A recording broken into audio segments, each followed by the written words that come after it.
Bonjour à tous, est-ce qu'on m'entend bien? Oui, très bien. Super. Donc, bozuse, meken chwani Juan, genya pane amaman la IPA, mais chaud, meken nipunye. Je suis donc Fabrice Ouachali, enseignant-chercheur à l'Université de la Nouvelle-Calédonie. Je suis responsable pédagogique du DU LCOA, responsable pédagogique également du CAPES de langue kanak en Nouvelle-Calédonie. Et donc, je suis basé à l'INSPE de Nouvelle-Calédonie. Je laisserai le soin par la suite à Lisa de se présenter. Mais je vais commencer tout de suite par vous exposer rapidement notre recherche-action, celle que l'on mène actuellement en Nouvelle-Calédonie et à Wallis et Futuna.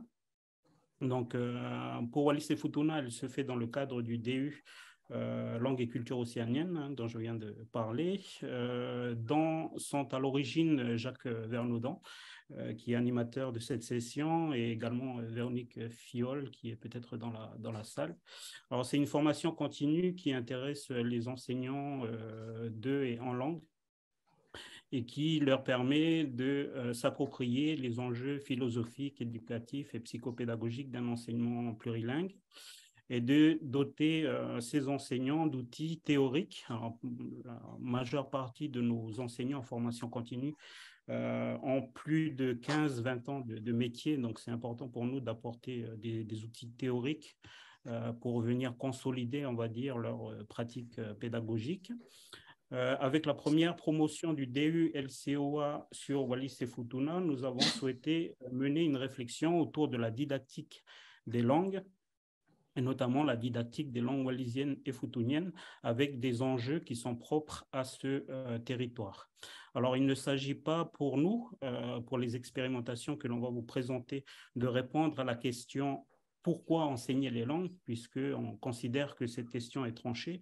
Ici, en Nouvelle-Calédonie, c'est tranché notamment avec les différents acteurs de Matignon-Oudinot et les accords de Nouméa. Et Isabelle Nocus on a parlé à travers École Pomme. Nous avons déjà aussi tranché cette question du pourquoi. Ce qui nous intéresse plus avec Lisa, c'est la question du comment enseigner les langues. Alors, en Nouvelle-Calédonie, il y a une évolution. Les langues kanak sont intégrées aux langues vivantes. Donc, on est sous le cadre institutionnel du CECRL, hein, des langues vivantes. Mais on considère que le CECRL a été fait, pensé pour les langues indo-européennes. Or, elles sont très éloignées des considérations des langues océaniennes. Et donc, on réfléchit à une adaptation de ce cadrage institutionnel et notamment pour mettre en évidence les considérations ethnodidactiques, par exemple, et la transposition, enfin une réelle réflexion autour de la transposition didactique en Nouvelle-Calédonie et sur Wallis et Futuna. Et on prend aussi en considération le contexte diglossique hein, sur des aspects plus socio-linguistiques. Et là encore, je renvoie aux travaux de Véronique Fiol, Claire Colombel et d'autres qui ont pas mal alimenté les recherches sur ce sujet. Je vais vous présenter maintenant le plan, si Lisa veut bien passer à la diapositive suivante. Donc, je vais présenter d'abord le contexte éducatif de la Nouvelle-Calédonie. Je laisserai le soin par la suite à Lisa de se présenter et présenter à son tour le contexte de Wallis et Futuna.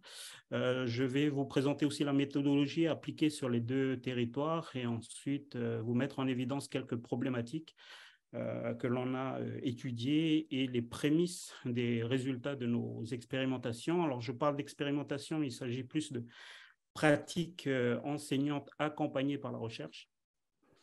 Et je vais plus parler des résultats qu'on a obtenus sur Wallis et Futuna, puisque les expérimentations sur la Nouvelle-Calédonie n'ont débuté qu'en période 5, donc la période actuelle. Et donc, on terminera par un bilan et des perspectives par rapport à ce que nous faisons actuellement sur ces deux territoires. Alors, pour vous présenter très rapidement et très sommairement le contexte de la Nouvelle-Calédonie, les langues kanaks sont enseignées de la maternelle à l'université en Nouvelle-Calédonie. Donc, je ne vais pas revenir sur l'historique de l'inclusion des langues kanaks dans le système éducatif, mais je vais simplement rappeler que la compétence de l'enseignement est répartie entre le vice-rectorat pour le second degré, le gouvernement de la Nouvelle-Calédonie pour le premier degré, puisque l'enseignement a été transféré à la Nouvelle-Calédonie. On a les provinces nord, sud et îles qui ont la possibilité d'adapter ces programmes d'enseignement en prenant en compte les réalités culturelles et linguistiques. Il y a donc des différences dans la mise en application des programmes d'enseignement. Par exemple, sur les provinces nord et îles, on a un enseignement qui est plutôt continu de cycle 1 au cycle 3. Par contre, en province sud qui concentre quand même 75% de la population de Nouvelle-Calédonie, on enseigne les langues kanaks qu'en cycle 1. Et d'ailleurs, le dispositif expérimental que je vais vous présenter pour la Nouvelle-Calédonie va venir accompagner la généralisation de cet enseignement en cycle 2 et en cycle 3. Donc, c'est un processus qui a débuté l'année dernière. Il y a donc 7 heures d'enseignement en cycle 1 et 5 heures hebdomadaires en cycle 2 et 3.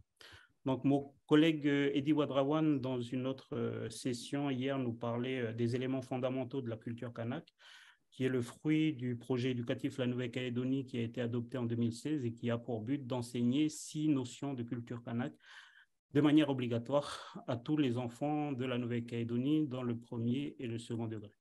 Actuellement, nous avons 4 334 élèves qui sont concernés par cet enseignement en Nouvelle-Calédonie pour 2022 sur une population scolaire estimée à 32 874 élèves exactement dans le premier degré. Donc, je vais laisser la suite à Lisa.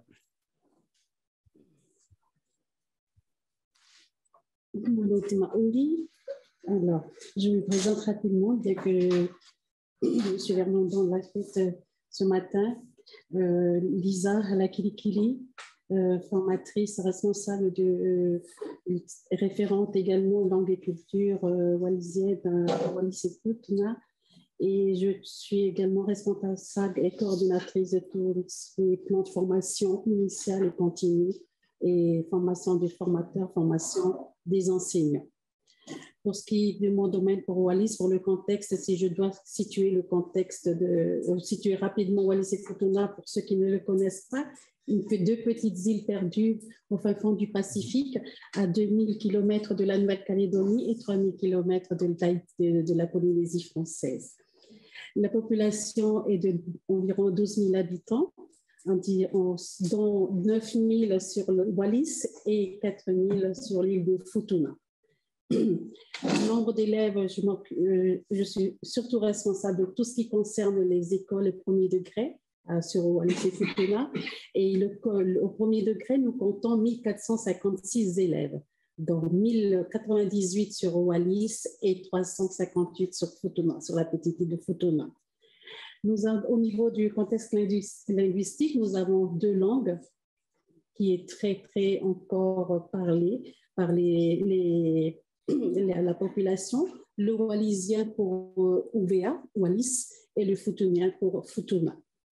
Donc, nous avons encore la chance que ce sont des langues qui sont encore vivantes, puisque 80 à 90% de la population sont encore locuteurs de ces langues.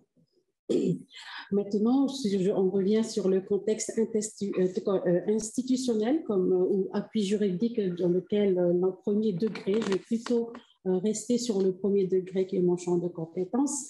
Au niveau du premier degré, nous avons un contexte assez particulier et propre à nos territoires de Wallis et Futuna. C'est que tout le premier degré est privé. Comment? Puisque l'État, par une convention de concession, concède tout ce qui est responsabilité de l'organisation et le fonctionnement de l'enseignement au premier degré à la mission catholique, dont je suis issue, et petite main pour la mission catholique pour œuvrer dans ce sens. Donc voilà en fait ce qui va nous permettre en fait favoriser notre champ d'action, puisque l'organisation et le fonctionnement des enseignements dépendent de la direction de l'enseignement catholique. L'État est là pour être garant, c'est-à-dire pour tout ce qui est contrôle pédagogique, contrôle des enseignants, pour qu'on soit on respecte bien tout ce qui est programme national, mais tout en sachant que nous apportons des adaptations, comme on a évoqué ces derniers jours, des adaptations au niveau des programmes. Nous sommes sur les programmes nationaux, mais avec des adaptations au niveau, par exemple, de l'histoire-géographie, des sciences. Nous avons apporté des adaptations au contexte des deux petites îles. Voilà. Nous avons également un autre cadre qui va... Ça fait partie. Voilà. Qu'est-ce qui nous aide également, qui favorise notre action, c'est que nous avons un projet éducatif territorial qui favorise ce travail, surtout celui de 2018 à 2022 que nous sommes en train de finaliser. L'actuel est en cours de finalisation, de rédaction. Et dans le projet éducatif territorial de 2018 à 2022, nous avons eu 6 thèmes d'action. Et c'est dans ces 6 thèmes, 2 grands objectifs ont été sur l'organisation de la continuité des apprentissages qui prenait appui sur mobiliser la langue française en renforçant le bilinguisme wallisien-français et futunien français pour ceux de Futuna. L'autre thème ou objectif aussi qui nous a favorisé notre action, c'est un autre thème qui consistait à la valorisation des compétences spécifiques. C'est toute la partie culturelle qui a été valorisée, qui était venue au service des apprentissages, et tous les projets interdisciplinaires pouvaient tourner autour d'un thème de la culture pour servir les attentes ou les attendus des programmes nationaux. Qu'est-ce qu'il en est maintenant de comment le dispositif et l'enseignement des langues wallisiennes et futuniennes se déroule à Wallis et Futuna? C'est que nous avions eu tout d'abord un premier dispositif qui était celui-là, il y a dans les années 90 jusqu'aux années 2000, dont M. Vernandon faisait partie aussi de ceux qui nous ont aidés avec mes prédécesseurs pour la mise en place de ce dispositif, qui consistait dans l'école maternelle à inclure les enfants à un taux d'exposition de langue maternelle, wallisienne à 90% et 10% en langue française. Et en montant dans les sections moyenne et grande, le pourcentage d'exposition augmentait aussi. Suite à cette expérimentation, puisque c'est une expérimentation qui a été menée aussi, et les résultats ont été bons, mais on n'a pas encore atteint ce qu'on voulait, les objectifs voulus. Il se trouve que, arrivé dans les années 2012-13, le dispositif m'avait apporté une amélioration à ce dispositif, puisque nous avons constaté, je ne suis pas outillée mais je pense que tout le monde, pourquoi ce choix de parité horaire en moyenne, en section des grands, puisque nous avons eu tout l'appui aussi de la recherche qui nous appuyait dans le sens où nous avons jugé que le temps qu'on a donné pour installer les bases métalinguistiques de l'enfant en les réduisant à 10% en grande section, c'est-à-dire qu'il y a un gros travail qui est ici qui est en voie de déperdition. Donc, on n'a pas donné suffisamment de temps pour que la langue maternelle soit bien assise. Donc, d'où la parité horaire à partir de la grande section, à partir de 2012-2013. Actuellement, nous sommes maintenant dans notre projet d'avenir, c'est-à-dire de notre évolution, puisque c'est très rapide.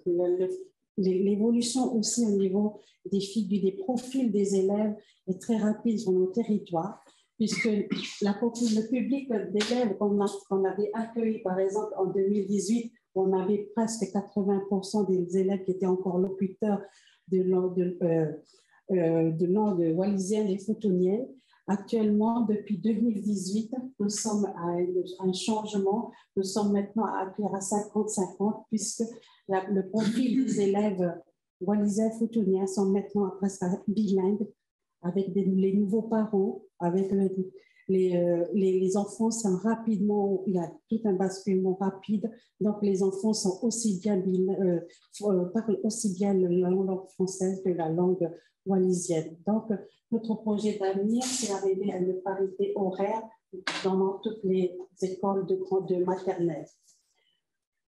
Autre changement également que nous souhaitons amener, c'est que tous les résultats que nous avons avec les évaluations diagnostiques de rentrée en CP, en classe de CP et en classe de CE1, ce sont les évaluations diagnostiques nationales, je fais référence, ont montré que tous ces enfants en maternelle qui ont bénéficié de ce cursus bilingue avaient des résultats meilleurs par rapport à ceux qui étaient dans une classe monolingue. Donc, pour répondre maintenant à un nouveau besoin, nous sommes maintenant amenés à prendre vers une parité horaire maintenant à partir du cycle 2, d'où ma présence dans ce colloque, parce que, comme disaient M. Jacques et M. Marshall également en 2000, lors du colloque à Wallis, des langues à Wallis, il y a 3 ans, nous sommes peut-être, on va dire, parce que on se plaignait un peu qu'on était un peu en retard, mais il disait que non, pas du tout. Au contraire, vous allez être les bénéficiaires de plusieurs expérimentations et dispositifs que nous avons mis en place et vous prendrez la machine, le train en route. Donc, nous sommes actuellement dans cette visée-là à Wallis et Futuna, c'est qu'à partir de l'année prochaine, nous allons le faire progressivement, c'est-à-dire que l'année prochaine, nous allons passer aux classes de CP, comme le soulignait M. Marchal. Nous allons le faire de manière progressive, puisque pour arriver à une parité horaire à partir du cycle 2, nous avions eu deux objectifs en fait, à vite favoriser et y répondre. La première, c'est la formation de nos enseignants, puisque nous avons eu des enseignants qui ont été formés soit à l'IFNC de la Nouvelle-Calédonie, soit avant les anciennes sur le territoire avec un partenariat avec l'UPF, puisque par exemple, moi j'ai été dans cette formation-là, mais c'était des formateurs de l'UPF à l'époque qui venaient nous former. Nous devions répondre à cette formation, puisque dans les formations précédentes de nos enseignants, il n'y avait pas eu une insistance. Nous avons été tous formés sur l'enseignement des fondamentaux de tous les autres domaines, sauf une formation proprement dite sur l'enseignement de nos langues. Donc, depuis cette année dont M. Fabrice Ochali fait référence, nous avons mis en place le DU-SIOA, langue et culture océanienne et des apprentissages du wallisien et du futunien, pour pouvoir répondre à partir de l'année prochaine à mettre en place le dispositif à partir de la classe de CP. C'est-à-dire que le personnel qui sortent de cette formation cette année ont fait la demande d'aller tous prendre les classes de CP pour faire la continuité de la maternelle au cycle 2. Voilà ce que nous en sommes au niveau de l'enseignement au lycée Futuna, sachant qu'il y a eu des évolutions également au niveau de cycle 2 et cycle 3. Actuellement, avant, nous n'avions eu qu'une heure dans l'ancien dispositif. Actuellement, nous sommes un peu dans le même élan que la Polynésie française et la Nouvelle-Calédonie. Depuis 2020, nous sommes maintenant dans langue enseignée et langue d'enseignement. C'est-à-dire qu'il y a bien l'heure de langue enseignée qui est prise dans le 1h30 impartie à les langues vivantes et régionales. Et la possibilité pour les enseignants de prendre 1 heure de dialogue des langues dans le français. Et maintenant, possibilité aussi de faire de la langue d'enseignement dans les autres domaines d'apprentissage. Voilà pour la situation actuelle à Wallis et Futuna dans nos écoles primaires. Fabrice, à toi. Merci beaucoup, Lisa. Alors, pour le cadre méthodologique que nous avons appliqué, il n'y a rien d'original par rapport à ce qui est fait déjà dans les mémoires de master MIF. On a simplement invité les enseignants à réfléchir à des problématiques didactiques et pédagogiques autour de l'enseignement des langues. Et l'objectif pour nous était de véritablement mesurer les effets d'un enseignement biplurilingue dans les performances, non seulement dans la langue maternelle de l'enfant. Comme a souligné Lisa, les enfants sont baignés dans leur langue et donc on n'a pas des problématiques qui sont similaires à ceux de la Nouvelle-Calédonie, par exemple. Et donc, l'objectif pour nous, c'est déjà de consolider les acquis des élèves dans leur langue et ensuite de pouvoir transférer ces compétences langagières notamment en langue française. Donc, c'est dans ce cadre-là qu'on essaye d'agir avec nos enseignants à travers les expérimentations que nous menons. Donc, dans la diapositive suivante, je vous montre ici rapidement l'approche méthodologique, mais je ne vais pas pouvoir la commenter plus.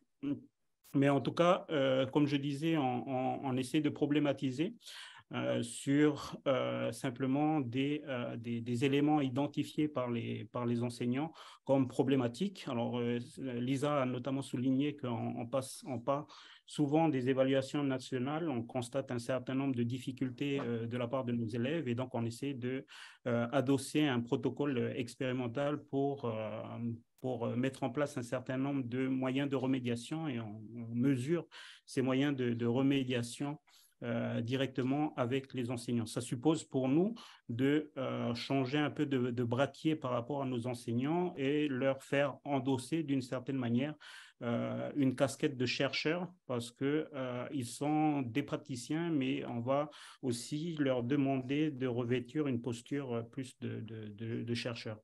Dans ce schéma de mise en œuvre, vous voyez que c'est assez simplifié, parce qu'on n'a pas voulu non plus surcharger les enseignants. On leur a simplement demandé de mener des séquences pédagogiques qu'ils ont l'habitude de faire et on y a juste adossé un protocole expérimental pour évaluer, on va dire, les effets de leur méthode, par exemple, didactique, de leur support pédagogique, par exemple, utilisé.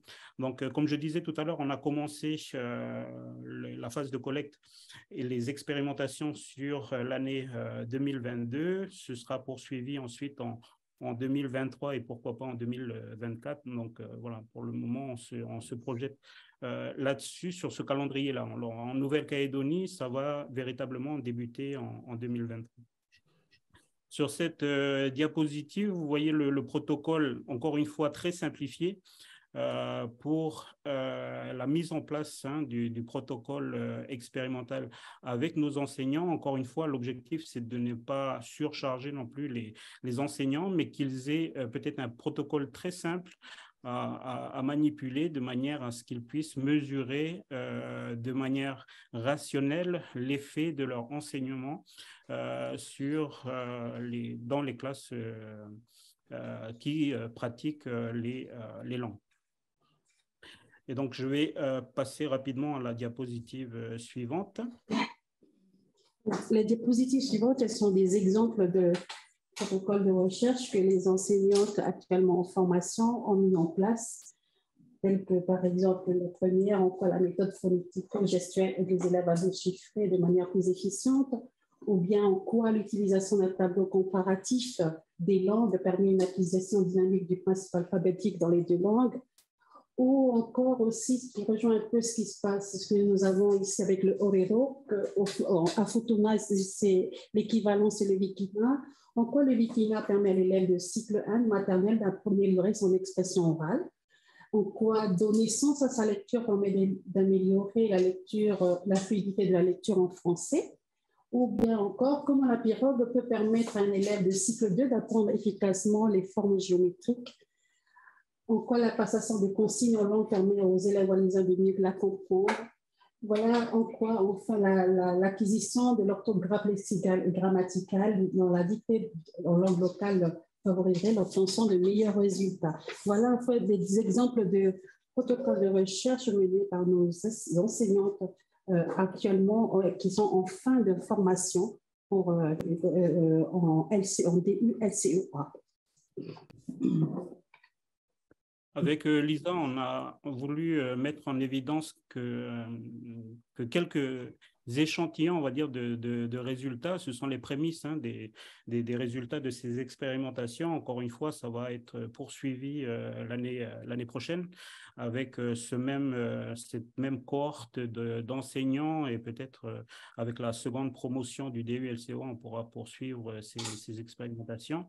Avec Lisa, donc, on a voulu mettre en évidence le travail d'une de nos enseignantes, maîtresse Nadia sur l'école de TEPA, qui a utilisé les traductions de textes en langue wallisienne pour améliorer la lecture fluence en français. Donc, je disais tout à l'heure que l'important pour nous, c'est non seulement de consolider les performances des élèves dans leur langue maternelle, mais c'est aussi de voir quels bénéfices il y aurait sur la langue française, puisque c'est la langue de scolarisation et la langue sur laquelle principalement vont se reposer les évaluations nationales. Donc, ici, comme Lisa l'a précisé, donc les enfants à Wallis-et-Futuna grandissent avec leur langue dans le cadre familial. Et donc, l'enseignante a constaté que les élèves étaient meilleurs dans la lecture, donc en tout cas la fluidité de la lecture était meilleure en langue wallisienne qu'en langue française. Et donc, elle a, sur la diapositive précédente, elle a testé sur un premier jet, on va dire, en langue française, avec des résultats que vous pouvez observer, la barre orange. Donc, la première barre orange, c'est les performances en langue française. Alors, l'exercice, c'est de lire de manière fluide 90 mots à la minute. En tout cas, c'est le quota de mots qu'ils doivent lire. Dans la seconde barre, la barre marron, vous avez les performances en langue wallisienne. Et donc, la troisième barre, c'est le texte qui a été traduit en langue française par la suite. Et on voit que les résultats, on va dire, sont meilleurs sur la lecture fluence dans la maîtrise du français. Donc, dans la diapositive suivante, j'ai enlevé la partie des résultats en langue wallisienne, avec juste un focus sur les performances en lecture française. Et vous voyez que certains élèves arrivent à plus de 49 mots, certains plus de 44 mots. Donc, qu'ils ont gagné, on va dire, dans la fluidité de la lecture. Donc, l'analyse que l'on peut en tirer, c'est que, d'une certaine manière, quand on sécurise l'enfant dans sa langue maternelle, ça le met en confiance et du coup, il est plus performant dans la langue cible.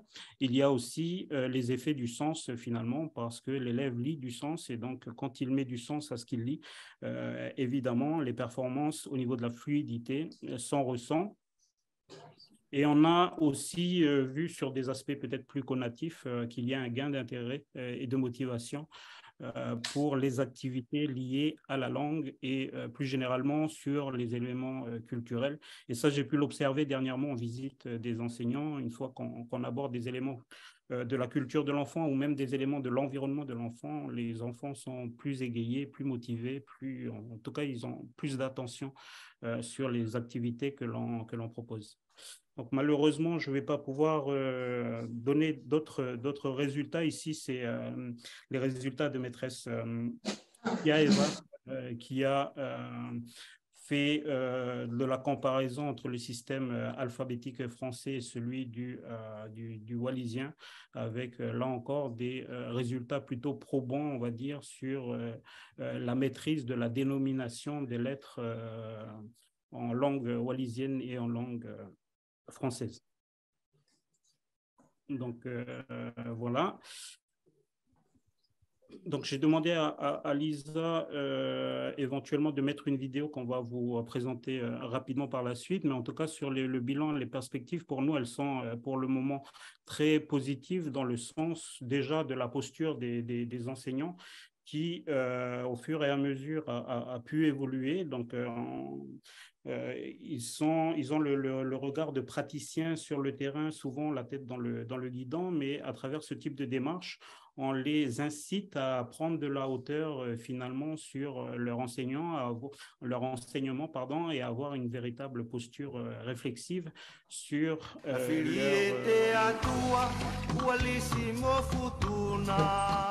Merci. En ce qui concerne également les perspectives, nous, pour ma part, au lycée Futuna, mon premier cheval de bataille, c'est la formation des enseignants. Et deuxième, ce sont les outils pédagogiques, administratifs et didactiques pour l'accompagnement en classe.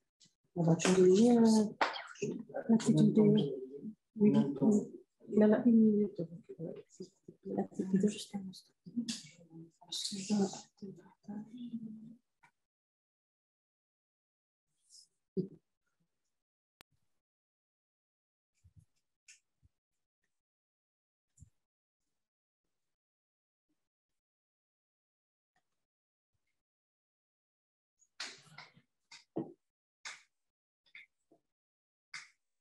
Na filiete atua ualissimo futuna.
Oh, trop bien.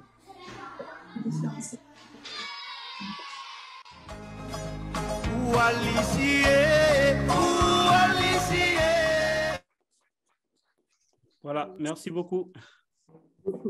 Merci à Lisa et Fabrice pour cette présentation. Donc la parole est au public. On prend une ou deux questions. Oui. Je voulais juste avoir une précision il y a sur une évaluation sur la flux en lecture. Savoir quels étaient les contenus des trois textes. Si j'ai bien compris, il y avait un texte en français, un en wallisien, et l'autre, une adaptation en français du texte en wallisien. Le premier texte, c'est le même texte. C'est le même texte qui a été donné en français et l'enfant l'a lu en français. Après, on a donné le même texte, mais on traduit en wallisien. Et à la lecture en wallisien, il était plus à l'aise. Pourquoi. Et après, ce texte-là a été redonné encore avec une adaptation. On l'a retraduit en français. On lui a redonné les deuxième fois et il l'a lu après, puisqu'il comprend le sens et il a réussi à... Il y avait un grand délai entre les textes. Pardon? Est-ce qu'il y avait un délai important? Parce qu'il y a un effet d'apprentissage, forcément. Et oui, selon la langue que tu as introduite en premier, ça peut aider la compréhension et donc rendre les choses beaucoup plus fluides. Est-ce que vous avez contrebalancé l'offre et est-ce qu'il y avait un délai entre les lectures? Oui, l'enseignante avait un délai. Je voulais peut-être apporter aussi des éléments de réponse par rapport à la question. Donc, en fait, on a Nadia qui a expérimenté, a traduit, par exemple, on avait un texte en français qui était le texte du koala, elle a traduit en langue wallisienne, et donc, en fait, elle a eu, l'enfant a eu la langue wallisienne, et ensuite, le texte en français, et donc on a mesuré comme ça les effets, on va dire, dans la compréhension déjà du texte, et si ça avait un impact sur la fluidité de la lecture. Et donc, par rapport à la question qui a été posée, effectivement, il y a eu un délai, et d'ailleurs, elle nous a rendu quelques résultats il y a quelques jours, parce qu'elle a fait le même travail avec un autre texte, et donc pour consolider finalement les résultats qu'elle a obtenus sur la première session d'expérimentation. Et donc ça a permis surtout de voir si effectivement il y a une consolidation finalement de ces performances dans la lecture fluence, à la fois dans la langue wallisienne et dans la langue française. Merci Fabrice, merci Elisa pour cette présentation, et je vous propose de passer à la présentation suivante. Merci encore à vous.